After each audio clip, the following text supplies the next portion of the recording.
ప్రతి maker centre లో మన ప్రభాకర్ ఆధ్వర్యంలో ఎంతమంది వచ్చినా ఫ్రీగా ట్యూషన్ చెప్తున్నారు. ఈవినింగ్ టైంలో దీనికి ఫ్రీగా ఆల్రెడీ ఒక డిగ్రీ గారు పెట్టాం, మళ్ళీ రిజర్వ్ డిగ్రీ గారు కూడా పెడుతున్నాం. ఎంతమంది వచ్చినా అక్కడ కమ్యూనిటీ హాల్లో పెట్టి ఈవినింగ్ టైంలో మీరు ట్యూషన్ ఎంతమంది వచ్చినా ఫ్రీగా ట్యూషన్ చెప్తారు. ఎవరికి మీరు రూపాయలు ఇవ్వట్లేదు. మీకు టీచర్ గారు ఉంది, ట్యూషన్ మీకు ఫ్రీగా చెప్తారు. మీకు ఏ డౌట్ ఏ సబ్జెక్ట్ లో ఏ డౌట్ వచ్చినా అవి చెప్తారు. సమ్మర్ క్యాంప్ లో కూడా మీరు ఎవరన్నా వస్తాడు అంటే మన ప్రభాకర్ నెంబర్ చెప్తాడు. ఇప్పుడు ఆ ఫోన్ నెంబర్ మీరు ఫోన్ చేస్తే సమ్మర్ లో ట్యూషన్ స్పెషల్ గా ట్యూషన్ క్లాసులు కూడా ఏర్పాటు చేస్తారు. మీరు దాన్ని కూడా ఉపయోగించుకోండి. ఓకేనా?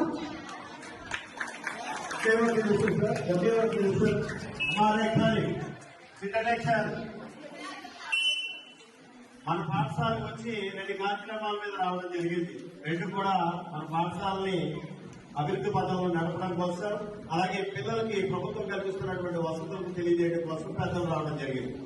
రావడమే కాకుండా ప్రభగారు మరి వెనకాల పెద్దలు ఉన్నారు. వారి యొక్క సహకారంతో చిన్నవాడైనప్పటికీ వయసులో మంచి మంచి కార్యక్రమాలు చేస్తూ ఉన్నారు.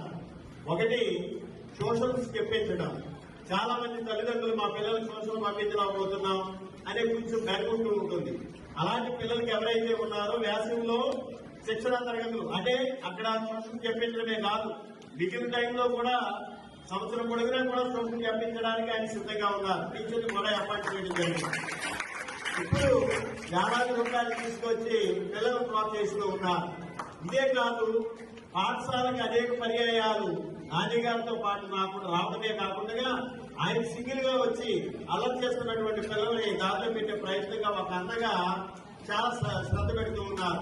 తప్పనిసరిగా భగవానికి ముఖ్యంగా చెప్తూ ఉన్నాను, భవిష్యత్తులో ఆయన మంచి భవిష్యత్తు ఉండాలి. ఆ భగవంతుడు మంచి మంచి ఎలాంటి కార్యక్రమాలు ఇంకా చేయాలి. విధి పట్ల, పిల్లల పట్ల, సమాజం పట్ల మంచి శ్రద్ధ చూపుతున్నటువంటి రమగారికి నాని గారి ద్వారా, ప్రసాద్ గారి ద్వారా ఒకసారి గట్టిగా క్లాప్స్.